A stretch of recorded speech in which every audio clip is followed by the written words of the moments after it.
Boy Manila, this is Pope from ManilaShaker.com.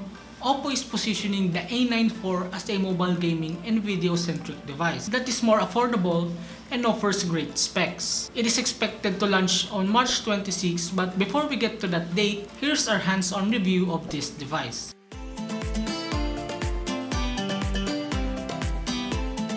The box is in blue color with a black accent and a large A on the upper side that indicates that it is one of their A series. Sliding the cover, we will be greeted with a simple black box which is very classy. Upon lifting the cover, there's another small compartment box with a jelly case, SIM ejector pin, and the documentations inside. Below is the device itself, and underneath is the 30 watts power brick, USB Type-C cable, and free headphones. So that's it for the box. Now, the unit we have is the fantastic purple, and it is really fantastic. The design is gradient from purple to cyan, but as light bounces on the surface, the color changes, which makes it look pleasing to the eye. They also have the fluid black variant if you want a minimalistic looking design.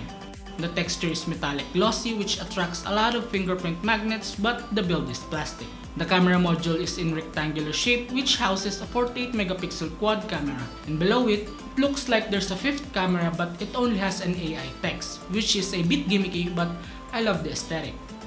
Around its gradient frame, the speaker grills, USB Type-C port, main microphone, headphone jack is located on the bottom. Up top is a secondary noise cancelling microphone. The volume rocker and SIM tray with dual nano SIM and expandable storage is located on the left side, while on the right side is the power button. I guess you are wondering where's the fingerprint scanner. The OPPO A94 has an in-display fingerprint scanner on its 6.43-inch Full HD Plus AMOLED display. The screen has slim bezels and a punch hole cutout houses a 32 megapixel selfie camera and is located on the top left side of the corner of the screen, which is the perfect place for this type of cutout. Under the hood, it is powered by an octa-core processor, MediaTek Helio P95 with PowerVR GM9446 GPU, and we have the 8GB of RAM and 128GB of storage.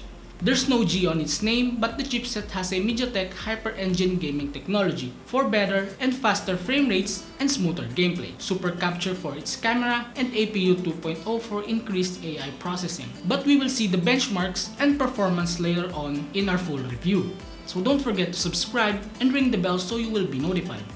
Out of the box, the software that runs on the OPPO A94 is the latest Android 11 and ColorOS 11.1 on top. As for the battery, the OPPO A94 offers a 4310 mAh battery with fast charging of 30 watts VOOC flash charge. Now going to its camera, it has a quad camera setup, 48 megapixel main cam, 8 megapixel ultra wide, 2 megapixel for both macro and depth sensors. Here are the sample shots.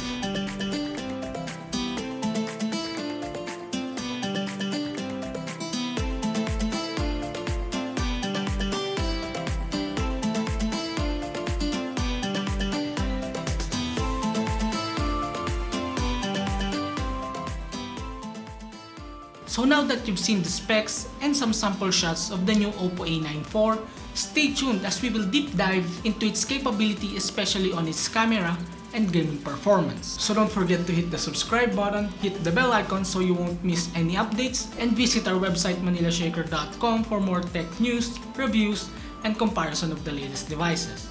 Again, this is Pope, and mabuhay Manila!